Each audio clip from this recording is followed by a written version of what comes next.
Hey everyone, thanks for coming to our Friday after class session today with Chelsea Clegg, an online instructor at our community college. I had the pleasure of being on Chelsea's hiring committee, I remember. We made a great choice.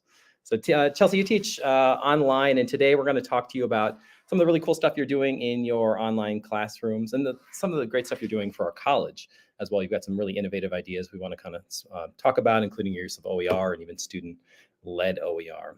So mixed into this kind of session will be some questions about what you're doing, but also some kind of fun questions. We also kind of want to get to know you too with these videos. So I'm going to kick it off, Chelsea, with our first question, which is, I really like to ask this question first because we all enter teaching, I think, for a related reason. And can you tell us about a time, Chelsea, when a teacher, or tell us about a teacher who changed your life, rather. Tell us about a teacher who changed your life.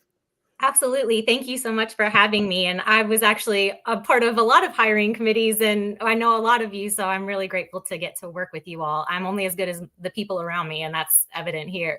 But my entrance into education and my favorite professor is a weird topic, because the reason I love Professor Don Merkel, he was my undergraduate anatomy professor at Longwood University in Virginia. The thing I love most about him is that he told me I sucked. And that's something that you don't really give enough credit to, especially in this generation when we're so accustomed to hearing how wonderful we are. I was a freshman. I had transferred from psychology to biology. I thought I was going to go pre-med because my roommate was pre-med, and he was old school. You don't take anatomy and rush a fraternity or a sorority, right? You show up to my class. I mean, there were, at that time, 2000, don't want to age it, but like 2002, there were no PowerPoints. It was him, a chalkboard, and you either showed up or you didn't. And I was still thinking that I could enter competitive classes and have this kind of laid back mentality. And my roommate, things came naturally very easy to, and she caught on quickly. But when it came to learning, I was never anything spectacular. I struggled academically. I was a C student. And he was the first one to pull me aside and say, look, I like you. Your roommate, it comes naturally. You're going to have to work at this. And it was the first time I had this, how dare you speak to me in such a way? But I went back to my dorm room that night and I learned how to take notes, and I started going to office hours, and I skipped the Friday social gathering, and I studied for that exam. And I went from a C student to Dean's List and A's. And I don't think I ever would have done that had this professor not sat me down and said, you're going to have to do more. And it wasn't, in a mean way, but it was something that needed to be said. And it was very meaningful to me. And he and I spoke all the way up until he passed away 3 or 4 years ago after a battle with cancer. But he called me his pizza girl because I ran the Tri Beta Club and I was the pizza person. And he sent me birthday texts. But it takes a real strong educator to be able to take that risk and tell you that you need to be different. And he's the reason that I love teaching anatomy, but that he made an impact on what I do. From D's to the PhD. Yeah, I like it. That's awesome. So when you're building your own classes and getting ready to teach for a semester, how do you kind of channel that energy into your work when you're talking with your students? It's very hard because on the one hand, I want to say don't do anything that he did, right? He had this very, rough mentality of you make flashcards, you memorize, you show up and, you have to be able to recall all of this. And we live in a world now where there's so much more technology that I want to say I don't do what he does. So I like to try to think more of what he would want me to do. So instead of like emulating what he did, I try to emulate what he wanted for us. And what he always did was try to show us, maybe he was very traditional in his approach, but he tried to show us what options we had for the content. We had a lot of conversations about, what was in the pre-med field, what it was going to take to use this anatomy. And he tried to make it as engaging as possible. So I think what I try to do is give my students a sense of honesty, right? This is what you would have to do. Yes, you're in my online class, but you're going to have to take a nursing NCLEX exam or a GRE. So, there's a lot of honest conversation that happens in my classes. Even especially online, things go wrong all the time. Links fail, technology fails. We try to stay within the realms of the syllabus, but it's a constant conversation. And I think that that's the thing I take the most from him, is that communication is what makes a classroom, not just content. Can I jump in with something about brain bites real quick? When you were describing his style, I was thinking about what I know about your style and thinking, well, your style's so different. But you talked about, and I wandered into one of these brain bite sessions because I saw them on our calendar and I thought it was so cool. And I remember asking a question. Such a unique experience, but that seems to kind of embody that same spirit of giving these students like the practical truth of the matter about what it means to work in this kind of, what the commitment it takes and the kind of what the work actually looks like. Can you tell us a little bit about what inspired you to do that, how that works? And yes, and thank you for attending Brain Bites. Plug for Brain Bites. We have Journey for the Arts coming March 22nd. But yeah, I'm not from Iowa. I've never been to Iowa. And that's one of the great things about being an online teacher is I'm able to work with students who are from different states. I've been in different states, but I think one of the things about my background that's a little unique is that I didn't go into this thinking I was going to be a teacher. I've worked in healthcare. I worked in a lab where I did a hospital lab where I did phlebotomy. I taught marine biology for a traveling aquarium. I've worked in a microbiology lab for Pfizer Pharmaceuticals. And being a military spouse, what it taught me was your degree doesn't mean very much if you're narrow in your thinking, right? I wanted to be a dentist. I wanted to go pre-med. And then when he deployed and we moved to 8 different states in 10 years, that became less of a possibility. And I think that sometimes in education, we take classes that are very specific towards an end goal, right? I need all of these classes for nursing. I need all of these classes for history, but we don't diversify our learning enough to make us flexible in a professional world. So a little bit of the goal with Brain Bites is to show students that you need to be more open to where education and profession can lead you instead of trying to lead it. I think it's important to have a plan. It saves money, right? That's the beauty of community college. It's the same quality education, but you're on a path, you're focused. You can shorten that time and cost. But a lot of students, particularly from what I have seen in healthcare, they get to where they're going and then there's either rapid burnout and they have no fallback, or they may get there and realize I actually really wanted to look into this field, or I wanted to look into pediatrics instead of geriatrics. So just helping anyone that wants to see what's available out there and what options there are. Sometimes education can be very narrow and it's just about broadening that. So we have Brain Bite speakers and it's just anybody who's willing to come speak for 30 minutes online. And we've had everyone from a music therapist to cancer researchers and social workers. And they just talk a little bit, 30-minute brag sessions about, what it took in academics to get to where they are and the impact that they have on their community. And they field questions from students. And it's kind of benefiting in 2 ways because students are gaining some of that knowledge. They're learning that a lot of these people are saying internships are critical. Get out there and get in the field you want to be in. They're hearing firsthand that a lot of these people went to community college, that's where they started their educational journey. And so it really is great just to be able to explore different fields together. Even for me, right? Teaching the same thing over and over again, it's kind of nice to see what else is going on in the world and kind of get that exposure. And it's also to help those online students who may not feel like they have a sense of community with their school. They've taken all online classes. This is my way of helping them build their academic resumes to say, hey, I was a member of a club. It's an online club, so that they can kind of continue feeling that sense of community at NICC, even though they may not be in a physical classroom. That's so awesome. I'm going to make a plug for an upcoming event we're doing, Robot Proof. The book talks about the ways in which higher education and students will, because of rapid advances with AI, it'll be less and less predictable about where you're going to end up potentially, right? It's harder to see 4 years down the road, let alone, even longer. So that's sort of a reality we're all going to continue to have to sort of wrestle with. So you're doing your students a big service by doing that. Keep it up. It's amazing. Now I'm interested in more reading. Don't give me any more on my to-do list. It's a short book and you have until what, March 19th? I think. Yeah, we're doing just 1 hour. We'll record it. You can show up if you haven't even count me in. Yeah. I was going to add, just just when you were talking about your teacher, I was thinking about how those of us, a lot of us who are really into online education now, really interested in it, had pretty much none of it as students, right? And didn't have any of that kind of experience or the technology available at the time. So, what do you do, or how do you kind of reconcile with that? What do you do in an online class, in your online teaching, that you think is better than what you had in that face-to-face environment? And what do you think might be missing from the face-to-face kind of old school method?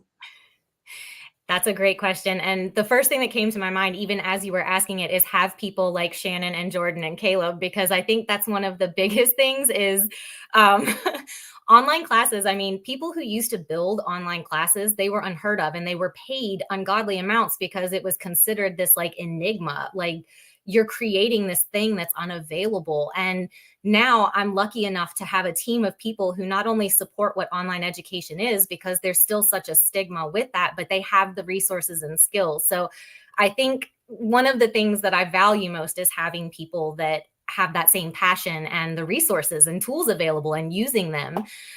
But for my online classes, some of the things that I think are more helpful are real life applications. So this semester we're working on a blog post, and we actually have a published blog on Wix. It's called Coffee with Clegg Chronicles. And every week the students are picking a topic, right? My human bio students are coming in with global aspects. I sent out a survey last year and asked what they wanted to see more out of their class, and they said global impact. So their focus is the content we're learning, but they find global implications, like what other countries are doing in terms of healthcare and resources available. My anatomy classes are looking at current events and trends in anatomical sciences, because I mean, Gray's Anatomy was published in 1858 and we still utilize that same textbook today. So it's about helping them see that we don't always get the full view, right? These textbooks are only one source. And I think to your point about what's kind of missing is we still have this mentality of there's one location to go for this perfect set of information. And with technology today, AI, all of it, that's constantly evolving. So what could have been a great resource 2 months ago, 2 semesters ago, may be obsolete now. So the blog post is a really great way of helping them find their why, is what we call it. Because for a lot of us, right, I was studying anatomy because I wanted to go into pre-med, but in reality, looking back, that's not really it. It was on my list of check classes for a science major, and I had to do it. So hopefully what I'm doing differently is helping them find a why. Why is this information important to you? Whether or not you make it to nursing or sonography, like find your why. Something I think that I need more of, though, in my online classes is group work. And that's a crazy, when it comes to online classes, that's a crazy double-edged sword, because if you ask me to do group work, I'm going to tell you that's a hard pass for me, right? I don't want to be in a group. I always ended up being that one that was like, oh man, here I am doing the work because I don't want to tell you, I got it, I'm fine. So I hate group work, but there's got to be a way online to make those conversations happen, to make interaction more feasible, where someone's not stuck carrying the load, but we're still able to pull in people's experiences. Because in an online class and in a community college, the reason I love that and the reason I didn't take jobs at other institutions or four-year colleges is because there's so much diversity in the student population at a community college. You've got people who've been working in fields that you don't even know about. They have degrees from other colleges. They're back here because they saw something and they wanted to change. So I would love to be able to get an idea for how to make group work more feasible in an online class, but also less daunting. That idea that like you have to interact, especially in an asynchronous world where you're kind of hoping you can just click through at your own pace and then, there you go, got through that one. So that's definitely the next phase of work for online for me. Yeah, that's a great point. I feel like we've dabbled in that. I certainly have in my classes. Some of it works well. Well, some of it works better than others. I'm not sure if it works well yet, but I think it's time we were sort of return to it, because I've successfully done it online, but it's laborious and students did it and never liked it and never saw the value. So, and I've avoided it as a result, but we can't do that. We got to find a way. So yeah, it's our team will look at it. It's crazy. They'll tell you in their feedback, like, they'll take that student survey at the end of the semester, like, oh, this class sucked. I didn't have any group work. But then when you implement it, they're like, oh my gosh, why did you make me do group work? So Right. And the product can be really great too, and they can still come away from it like, the management piece. So yes. time for a fun question. Yeah, I think so. Let's light it up a Caleb. little bit. Caleb, you want to pick one of these fun questions? Sure. Let's Be see. gentle, Caleb. Oh, if you were to meet an alien on friendly terms, what's the first thing you would tell them about Earth? Don't go. Take me with you. I have no interest. No, I'm just kidding. How about, would you like to speak in my online course? Yeah, exactly. Right. How would you like to be a brain fight speaker? Yeah, that's a fun one. Gosh, Earth is tricky. I think the more science you teach and you learn, the more you look at it through a critical lens. So I'd be like, hey, check out our beaches, but our mountains are pretty cool too. Have you seen our fungi? Like, it probably wouldn't be talking science. Okay. Yeah. Fact finding. Okay. Yeah. That sounds Awesome. right. What would you ask them? Would you have any like burning questions that you would want to ask them? Gosh, this is as much sci-fi and fantasy as I watch and read. All I have this mental picture of right now is me going, you gotta be prepared for the ET moment. You gotta always be prepared. Yeah, I don't think I would be articulate. I seriously would think I would be like, take me to your leader. I'd want to learn more from them. I would have zero to contribute to that conversation. I think that's probably how 99% of people would react if they saw an actual alien. So yeah, I think that's fair. Yeah. If you haven't seen it yet, there's a show on Netflix called Resident Alien. Yes! That is fantastic. And as soon as I saw that question, I was thinking that is exactly how I would react, is like, just kind of figure out, what exactly are you? How do you work? Absolutely. I saw that. So the lead in that is from my favorite series, Firefly. That's also like fun fact you don't know, but he's funny in everything he does. Oh yeah. I love all of his voice work too. He does a ton of voice acting. Yes. Cillian? Is that who it is? Someone different? Tudyk? Yeah. I'm not sure it is. Okay. I saw Firefly a long time ago. Nice. Okay, well, here's one that's a little bit less wacky for you. Is teaching an art or a science? An art. I definitely, so this is, again, I have a diverse range of people in my professional like circle because of how often I've moved, but I know a pastor. She's a reverend for an Episcopal church in Florida. And it's crazy because she's just an amazing woman, but she was a colonel in the Army, and she and I sit and talk, frequently. She was a chaplain. And she shared with me an article that being a pastor was like being a theater actor, and that you spend every Sunday, in front of this audience, and you're trying to make some text really come to life and bring passion to it. And it's funny because regardless of spiritual beliefs, I found myself in that moment going, oh my gosh, teaching is acting. So for me, it's a theatrical art because, especially online, you're not as much that content gatekeeper anymore, right? Like, I'm not the key master any longer. It used to be that, your professor was someone that knew that content knowledge. They were the subject matter expert, and it was your responsibility as a student to decide whether or not you wanted to connect with it. But I think now we're seeing that teachers are more of that bridge, that they're helping you to find that level of enthusiasm, engagement, that connection. And I think that comes down to more of your ability to get in front of a group of people and act and put on a show. And it's okay if I wear a brain hat, then dance around and play with Legos to show, action potentials. But that show is supposed to help. I mean, it's hard for teachers because now that's what we've become. But I think that there is an art to finding that level of engagement and creating that motivation. Yeah. Awesome. Yes. Great answer. Yes. One more question. Jordan, you have another? Fun or? Yeah, let's go topic. Let's end with a fun question. Okay. Oh, I want to ask Chelsea all these. Yeah, go for it. They're all pointing at one. Okay. Yep. That's appropriate. Okay. If you could spend any week in any fictional world, or spend a week in any fictional world, where would you go? Oh so not God, the alien. how can you ask me something like that?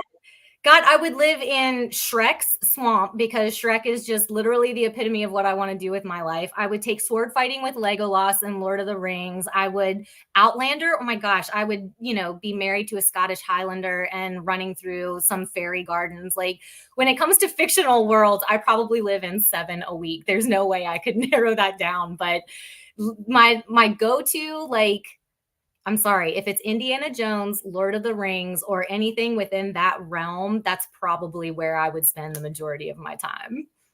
We asked the right question. I love it. guess. Yeah. Nice. That was the perfect ending. All right. Well, thank you so much, Chelsea, for joining us. Absolutely. Thank you for having me. Yeah. Have a great day. Bye. Thank you. Bye.